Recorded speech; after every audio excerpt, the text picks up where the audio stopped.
Hello friends, मैं राहुल मिश्रा स्वागत करता हूं आपका बाबा जी स्टडी यूट्यूब चैनल पे। तो फ्रेंड्स, आज है 16 नवंबर और 16 नवंबर के इंपॉर्टेंट करंट अफेयर्स के क्वेश्चन को मैं इस वीडियो में डिस्कस करूंगा, जो कि आपके आने वाले किसी भी वनडे कॉम्पिटिटिव एग्जाम के लिए मोस्ट हेल्पफुल रहने वाले हैं। और हाँ फ्रेंड्स, आप पूरा सेशन बहुत ध्यान से देखिएगा, क्योंकि यहाँ से आपके एग्जाम में डायरेक्ट क्वेश्चन आने के चांसेस बनते हैं। पिछले बहुत सारे एग्जाम में यहाँ से क्वेश्चन आए भी है। तो चलिए फ्रेंड्स, स्टार्ट करते हैं 16 नवंबर के टॉप 10 करंट अफेयर्स क्वेश्चन को। तो हमारा आज का पहला प्रश्न है कि किस टीम ने आईसीसी टी20 वर्ल्ड कप में 2021 जीत लिया है। यानी कि किस टीम ने आईसीसी टी20 वर्ल्ड कप 2021 जीत लिया है। तो आपका राइट आंसर हो जाएगा ऑस्ट्रेलिया। ऑस्ट्रेलिया ने 14 नवंबर 2021 को खेले गए फाइनल मुकाबले में न्यूजीलैंड को मात देकर टी20 विश्व कप 2021 का खिताब अपने नाम कर लिया है। ऑस्ट्रेलिया का इस फॉर्मेट में यह पहला वर्ल्ड कप है। ऑस्ट्रेलिया 14 साल के टी20 वर्ल्ड कप के इतिहास में पहली बार चैंपियन बना है।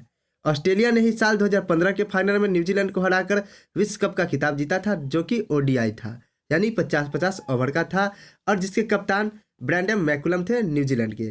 और इस समय न्यूजीलैंड के कप्तान कौन थे? केन विलियमसन, जिन्होंने बराबर फाइनल में हार ही खाई है। उन्होंने पिछले साल के वर्ल्ड कप 50-50 ओवर के वर्ल्ड कप में भी हार खाई, इस बार टी20 वर्ल्ड कप में भी हार खाए। तो फ्रेंड्स, आपका राइट आंसर क्या हो जाएगा? ऑस्ट्रेलिया। और फ्रेंड्स, इसी तरह के करंट अफेयर्स की वीडियो प्राप्त करने के लिए हमारे इस बाबा जी स्टडी यूट्यूब चैनल को सब्सक्राइब करके बेल आइकन दबाकर वीडियो को एक लाइक और एक शेयर जरूर करें। तो हमारा आज का दूसरा प्रश्न है कि राष्ट्रीय क्रिकेट अकादमी अर्थात NCA का अगला प्रमुख निम्न में से किस पूर्व खिलाड़ी को नियुक्त किया गया है। तो राष्ट्रीय क्रिकेट अकादमी का अगला प्रमुख पूर्व भारतीय क्रिकेटर BVS लक्ष्मण को नियुक्त किया गया है। तो आपका राइट आंसर क्या हो जाएगा? BVS लक्ष्मण। इससे पहले राहुल द्रविड़ इस पोस्ट पर थे। उनके भारतीय टीम का मुख्य कोच बनने के बाद यह पद खाली हो गया। लक्ष्मण फिलहाल IPL के सनराइजर्स हैदराबाद के मेंटोर हैं। इसके अलावा उन्होंने इस साल की शुरुआत तक बंगाल क्रिकेट एसोसिएशन के बल्लेबाजी सलाहकार के रूप में भी काम किया है। तो राहुल द्रविड़ जो थे वो भारतीय क्रिकेट एकेडमी के प्रमुख थे, लेकिन अब उन्हें भारतीय क्रिकेट टीम, पुरुष क्रिकेट टीम का मुख्य कोच नियुक्त कर दिया गया है, जिस कारण यह पोस्ट खाली हो चुका है और इस जगह पे आपके BVS लक्ष्मण को नियुक्त किया गया है। तो रवि शास्त्री जो मुख्य कोच थे भारत के, वो कहाँ गए? तो उनके बारे में सुनिए। तो भारत के पूर्व मुख्य कोच रवि शास्त्री को लीजेंड क्रिकेट लीग जो LLG, जिसकी शुरुआत 2022 से होनी है, उसका आयुक्त बनाया गया है। लीजेंड क्रिकेट लीग सेवानिवृत्त खिलाड़ियों के लिए एक पेशेवर कार्यक्रम है जो 2022 से शुरू होने वाला है। लीजेंड क्रिकेट लीग का पहला सीजन जनवरी 2022 में खाड़ी में आयोजित होने वाला है। इस लीग में Bharat, Pakistan, Sri Lanka, Australia, England, New Zealand आदि के पूर्व क्रिकेटर होंगे। टीम इंडिया और राष्ट्रीय क्रिकेट एकेडमी से जुड़े रहे एंड्रयू लिप्स लीग में शामिल होने वाले सभी खिलाड़ियों की फिटनेस की निगरानी के लिए खेल विज्ञान के निदेशक के रूप में पहले ही शामिल हो चुके हैं और अब रवि शास्त्री को लीजेंड क्रिकेट लीग का आयुक्त नियुक्त कर दिया गया है। तो आप देखिए, यहाँ पे राहुल द्रविड़ जो थे उन्हें भारत का मुख्य कोच बनाया गया और मुख्य कोच जो पहले रवि शास्त्री थे उन्हें लीजेंड क्रिकेट लीग का आयुक्त बनाया गया। और राहुल द्रविड़ जो राष्ट्रीय क्रिकेट अकादमी के प्रमुख थे, उनकी जगह पर BVS लक्ष्मण को लाया गया। तो ये हो गई आपकी क्रिकेट से जुड़ी बातें, जो कि आपके एग्जाम में सीधे पूछी जा सकती हैं। अगला क्वेश्चन नंबर 3 है, संयुक्त राष्ट्र जलवायु परिवर्तन सम्मेलन 2022 की मेजबानी निम्न में से किस देश को प्रदान की गई। तो संयुक्त राष्ट्र जलवायु परिवर्तन सम्मेलन 2022 की मेजबानी मिस्र को प्रदान की गई। मिस्र के राष्ट्रपति अब्देल फतह अल सीसी ने सितंबर में अफ्रीकी महाद्वीप की ओर से COP27 की मेजबानी करने में मिस्र की रुचि दिखाने के बाद यह निर्णय लिया। जलवायु परिवर्तन पर संयुक्त राष्ट्र फ्रेमवर्क कन्वेंशन पर साल 1992 में पर्यावरण और विकास पर संयुक्त राष्ट्र सम्मेलन हस्ताक्षर किए गए थे। पर्यावरण और विकास पर संयुक्त राष्ट्र सम्मेलन को रियो शिखर सम्मेलन, रियो सम्मेलन या पृथ्वी शिखर सम्मेलन के रूप से भी जाना जाता है। तो मिस्र अब अगली बार संयुक्त राष्ट्रीय जलवायु परिवर्तन की मेजबानी करेगा 2022 में। अगला क्वेश्चन नंबर 4 है, निम्नलिखित में से किसने ब्राजीलियाई ग्रैंड प्रिक्स का खिताब जीत लिया है। तो लुइस हैमिल्टन ने 14 नवंबर को ब्राजीलियाई ग्रैंड प्रिक्स का खिताब जीत लिया है। 7 बार के विश्व चैंपियन हैमिल्टन ने 10वें स्थान से शुरुआत करने के बावजूद वेस्टापेन को हराया। 2019 में रेस के पिछले संस्करण के विजेता वेस्टापेन दूसरे स्थान पर है। हैमिल्टन की टीम के साथ ही वॉलंटियर बोट्स तीसरे और रेड बुल के सर्बिया पेटोच चौथे स्थान पर है। तो आपका राइट आंसर क्या हो जाएगा? Lewis Hamilton. अब जहाँ कहीं भी ग्रैंड प्रिक्स की बात आए, आप आंख मूंद कर आप लुइस हैमिल्टन मार देना, आपका राइट आंसर हो जाएगा। ठीक है फ्रेंड्स, अगला क्वेश्चन नंबर 5 है। फुटवियर ब्रांड प्लेटो ने नवंबर 2021 में कंपनी के ब्रांड एम्बेसडर के रूप में किसे नियुक्त किया?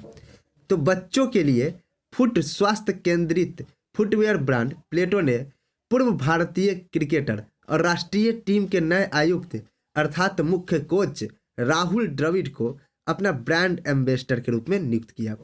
प्लेटो की स्थापना सन 2020 में रवि कलाइल साला किलगोर और पवन करेटी ने की। नाम सुनिएगा, रवि कलाइल सारा किलगोर और पवन करेती ने की। इस अभियान में एक वीडियो शामिल है जो 14 नवंबर 2021 से विभिन्न सोशल मीडिया हैंडल पर चलाया जा रहा है। प्लेटो का मुख्य लक्ष्य बढ़ते पैरों के स्वास्थ्य की ओर ध्यान केंद्रित करना है। उनका यह विचार बच्चों के लिए है। तो इसका राइट आंसर क्या हो जाएगा? राहुल द्रविड़ अब आपको फुटवियर ब्रांड प्लेटो का प्रचार करते हुए नजर आएंगे, जो कि इसके ब्रांड एम्बेसडर होते हैं। ब्रांड एम्बेसडर कौन होते हैं? जो इसका प्रचार करते हुए आपको नजर आते हैं। आप टीवी देखते हो तो जिस चीज़ का जो व्यक्ति प्रचार करता है वो उसका ब्रांड एम्बेसडर होता है। ठीक है, अगला क्वेश्चन नंबर 6 है। किस राज्य के मुख्यमंत्री ने जौलजीबी के प्रसिद्ध पारंपरिक व्यापार मेले का उद्घाटन किया? तो उत्तराखंड के मुख्यमंत्री पुष्कर धामी ने 14 नवंबर 2021 को जौलजीबी के प्रसिद्ध पारंपरिक व्यापार मेले का उद्घाटन किया। अब क्वेश्चन मेरा पूछने का तरीका इस तरह था, लेकिन आपके एग्जाम में क्वेश्चन कैसे आएगा उसको मैं बताता हूँ कि जौलजीबी का प्रसिद्ध पारंपरिक व्यापारिक मेला किस राज्य में आयोजित किया जाता है? तो इसका राइट आंसर हो जाएगा आपका उत्तराखंड। ठीक है फ्रेंड्स, जौलजीबी पिथौरागढ़ जिले के थारथूला उपमंडल में एक सीमावर्ती शहर है। हालांकि यह मेला सदियों पुराना माना जाता है। यह आधिकारिक तौर पर 1911 में शुरू हुआ था और इसका आयोजन अस्कोट के जमींदार द्वारा किया गया था। मेले का समापन 24 नवंबर को होगा। ठीक है फ्रेंड्स, अगला क्वेश्चन नंबर 7 है। किस देश में दुनिया के पहले गैर लाभकारी शहर की स्थापना की घोषणा की गई? तो सऊदी क्राउन प्रिंस मोहम्मद बिन सलमान ने 14 नवंबर 2021 को दुनिया के पहले गैर लाभकारी शहर की स्थापना की। ठीक है फ्रेंड्स, तो यह शहर विश्व स्तर पर गैर लाभकारी क्षेत्र के विकास के लिए एक मॉडल होगा और युवाओं और स्वयंसेवी समूहों के साथ साथ स्थानीय और अंतर्राष्ट्रीय गैर लाभकारी संस्थानों के लिए एक इक्वेटर होगा। इसे प्रिंस मोहम्मद बिन सलमान नॉन प्रॉफिट सिटी कहा गया। यह अपनी तरह का पहला गैर लाभकारी शहर होगा जो अपनी आंतरिक परिचालन अवधारणा में गैर लाभकारी कार्य को परिभाषित करके नवाचार, उद्यमिता और योग्य भविष्य के नेताओं का समर्थन करने में मिस्क फाउंडेशन के लक्ष्यों को प्राप्त करने में योगदान देगा। तो आपका राइट आंसर क्या होगा? सऊदी अरब। ठीक है फ्रेंड्स, अगला क्वेश्चन नंबर 8 है कि वांगला महोत्सव किस राज्य से संबंधित है? तो 100 ड्रम महोत्सव, जिसे हम वांगला महोत्सव के नाम से भी जानते हैं, वे पूर्वोत्तर भारतीय राज्य का एक पारिवारिक त्यौहार है। त्यौहार 12 नवंबर को शुरू होता है और यह उत्सव 2 दिन के लिए सप्ताह से चलता है। ठीक है फ्रेंड्स, और आदिवासी अपने देवता सालजोंग को खुश करने के लिए यह महोत्सव बनाते हैं, जो कि मेघालय में आयोजित किया जाता है। यानी वांगला महोत्सव कहाँ से संबंधित है? मेघालय से संबंधित है। इसमें किसकी पूजा की जाती है? तो वांगला त्यौहार परिश्रम की अवधि के अंत का प्रतीक है, जो खेतों में अच्छे परिमाण लाता है, जो सर्दियों की शुरुआत का प्रतीक है। यह सूर्य भगवान के सम्मान में भी मनाया जाता है। जिस तरह आपका बिहार, यूपी, झारखंड में सूर्य भगवान को खुश करने के लिए छठ पूजा मनाया जाता है, यानी कि सूर्य की उपासना की जाती है चढ़ते आपके सर्दियों के मौसम में। उसी तरह से मेघालय में सर्दियाँ के मौसम जैसे चढ़ती है, उस समय वांगला महोत्सव जो कि सूर्य भगवान के सम्मान में मनाया जाता है, जो फसल के लंबे मौसम के अंत का प्रतीक होता है। वांगला नृत्य के विभिन्न रूपों के साथ मनाया जाता है। यह नृत्य ढोल और आदिम बांसुरी बजाए जाने वाले लोकगीतों की धुन पर किया जाता है। तो क्या आपका राइट आंसर मेघालय हो गया? मेघालय से संबंधित है आपका वांगला महोत्सव। क्वेश्चन नंबर 9 है, मोस्ट इंपॉर्टेंट क्वेश्चन है आपका। 15 से 24 नवंबर 2021 के बीच भारतीय सेना और किस देश की सेना की संयुक्त साइकिल रैली आयोजित की जाएगी? तो आपको बता दें कि 15 से 24 नवंबर 2021 के बीच जसोर से कोलकाता तक भारतीय और बांग्लादेश के सेनाओं के बीच संयुक्त साइकिल रैली आयोजित की जाएगी। दोनों देशों के बीच मैत्रीपूर्ण संबंधों को मजबूत करने के लिए बांग्लादेश मुक्ति के स्वर्ण जयंती के अवसर पर रैली का आयोजन किया गया है। भारतीय सेना की साइकिल टीम का नेतृत्व कोलकाता छावनी के कर्नल मोहित सिंह कर रहे हैं।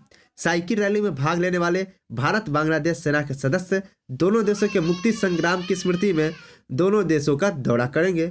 भारतीय सेना की टीम 19 नवंबर को देश के विभिन्न जिलों का भ्रमण कर दर्शन लैंड पोर्ट के जरिए देश लौटेगी। तो राइट आंसर क्या हो जाएगा? आपसे क्वेश्चन डायरेक्ट आएगा कि किन किन देशों के सेनाओं के बीच संयुक्त रैली साइकिल रैली आयोजित की गई।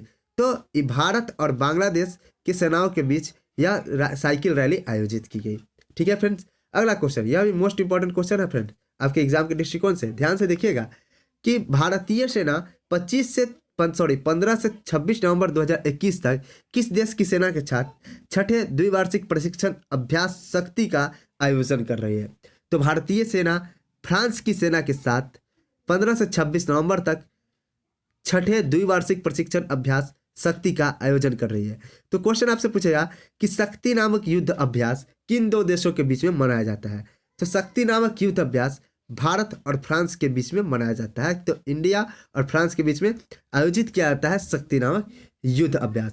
भारत और फ्रांस 3 द्विवार्षिक प्रशिक्षण अभ्यास भारतीय वायुसेना के साथ अभ्यास गरुड़, भारतीय नौसेना के सात अभ्यास वरुण और भारतीय सेना के साथ अभ्यास शक्ति आयोजित करते हैं। आप देखिए, आपसे यहाँ पर क्वेश्चन आएगा कि शक्ति अभ्यास किसके किसके बीच आयोजित होता है। तो भारत के थल सेनाओं के बीच आयोजित किया जाता है। फिर आपका वायुसेना के बीच अभ्यास गरुड़ भारत और फ्रांस के बीच। फिर आपका वरुण भारत के नौसेना और फ्रांस के नौसेना के बीच आयोजित किया जाता है। चलिए फिर से आप रिपीट करता हूं मैं, भारत के थल सेना और फ्रांस के थल सेना के बीच शक्ति अभ्यास, ठीक है। भारत के वायुसेना और फ्रांस के वायुसेना के बीच गरुड़ अभ्यास, ठीक है। भारत की नौसेना और फ्रांस के नौसेना के बीच वरुण अभ्यास आयोजित किया जाता है। तो आपसे क्वेश्चन जब भी पूछेगा तो इस टाइप से पूछेगा। तो मैंने आपको सारे युद्ध अभ्यास बता दिए भारत और फ्रांस के बीच, आप ध्यान में रखिएगा। तो फ्रेंड्स, ये थे आज के टॉप 10 करंट अफेयर्स क्वेश्चन। उम्मीद करता हूँ कि आपको हमारा सेशन पसंद आया होगा। यदि सेशन पसंद आता है तो वीडियो को लाइक, चैनल को सब्सक्राइब और वीडियो को एक शेयर जरूर करें। तो इसी तरह के करंट अफेयर्स की वीडियो पाने के लिए बने रहे हमारे साथ। तो मिलते हैं अपने नेक्स्ट वीडियो में, तब तक के लिए जय हिंद, जय भारत, वंदे मातरम।